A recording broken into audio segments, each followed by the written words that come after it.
Guys, ഞങ്ങളിവിടെ വാഗമൺ പരുന്തിൻപാറയിലല്ല ഇവിടെ വന്നിട്ടുള്ളത്. ഞങ്ങളിവിടെ പൊന്മുടിയിലാണുള്ളത്. ഇവിടെ ഒരു അടിപൊളി ക്ലൈമറ്റ് ആണ്. ഇവിടുത്തെ ക്ലൈമറ്റ് നമുക്ക് ഇതാ ഈ വീഡിയോയിലൂടെ കാണാം ഗായ്സ്. ഒരു സായാഹ്നം അതിസുന്ദരമാകണമെങ്കിൽ പ്രകൃതിയിൽ അലിഞ്ഞു ചേരണം. പച്ചപ്പും കുന്നുകളും മലകളും മരങ്ങളും വേണം. കൂടെ നല്ല ചങ്കുകാരനും വേണം. സോ ഞങ്ങളിപ്പോ പൊന്മുടി യാത്രയിലാണുള്ളത്. നല്ല അടിപൊളി സൂപ്പർ വൈബിലാണ് ഞങ്ങൾ ഈ പോകുന്നത്. ഒന്നും പറയാനില്ല, അത്രയ്ക്കും ക്ലൈമറ്റ് എന്ന് പറയുന്നത് അത്രയ്ക്കും സൂപ്പർ ക്ലൈമറ്റ്. അങ്ങനെ ഹൈ റേഞ്ചിലെ ഫസ്റ്റ് കർവ് ഞങ്ങൾ എത്തിയിട്ടുണ്ട്. ഇവിടെ നിന്ന് ഇനി ഉള്ളത് മൊത്തം ഹൈ റേഞ്ചാണ്. അങ്ങനെ 3-4 കർവ് കഴിഞ്ഞപ്പോഴേക്കും ഇവിടെ ഒരു പള്ളി ഉണ്ടായിരുന്നു. പിന്നെ പള്ളിയിൽ കയറി നമസ്കരിച്ച് അവിടെ നിന്ന് ഉള്ള ആ ഒരു കാഴ്ചയാണ് ഈ കാണുന്നത്. നല്ല അടിപൊളി വ്യൂ ആണ്. ഇവിടെ നിന്ന് നോക്കുമ്പോഴുള്ള വ്യൂ എന്ന് പറയുന്നത് അത്രയ്ക്കും മനോഹരമാണ്, സൂപ്പറാണ്.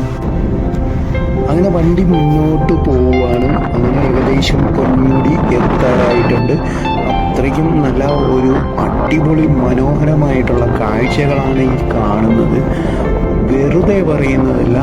നിങ്ങൾ ഈ പൊന്മുടിയിലോട്ട് വരാത്തവരുണ്ടെങ്കിൽ, അത് ഈ ഒരു ക്ലൈമറ്റിൽ വരാത്തവരുണ്ടെങ്കിൽ ഭയങ്കര ഒരു മിസ്സിംഗ് ആണ്.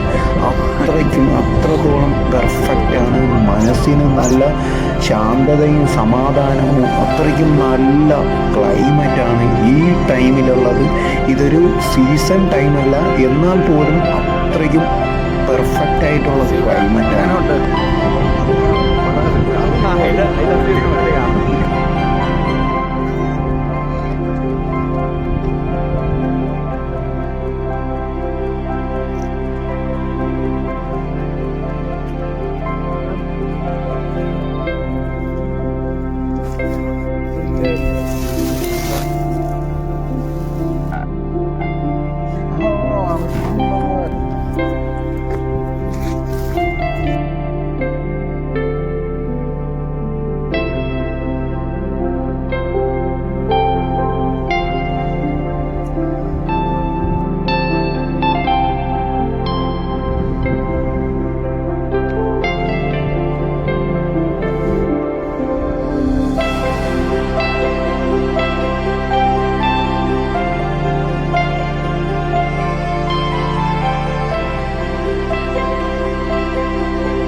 ഒരുപാട് സമയം ഈ പാറപ്പുറത്തിരുന്ന് നമ്മൾ ചെലവഴിച്ച് ഒരുപാട് ടൈം സ്പെൻഡ് ചെയ്തു. പിന്നെ അവിടെ നിന്ന് നമ്മൾ ഉടനെ തന്നെ ടൈം ആയതുകൊണ്ട് ഇറങ്ങി. പിന്നെ ഇവിടെ നിന്ന് ഇറങ്ങുമ്പോൾ നമ്മുടെ മനസ്സിന് വല്ലാത്ത ഒരു ഫീലായിരുന്നു, നല്ല ഗുഡ് ഫീലായിരുന്നു. പൊന്മുടി നമുക്ക് തന്ന നല്ല ഓർമ്മകളുമായിട്ട് ഞങ്ങൾ അവിടെ നിന്ന് ഇറങ്ങി. പൊന്മുടിയിൽ വന്നിട്ടുള്ളവരൊന്ന് കമൻ്റ് ഇടാൻ മറക്കണ്ട.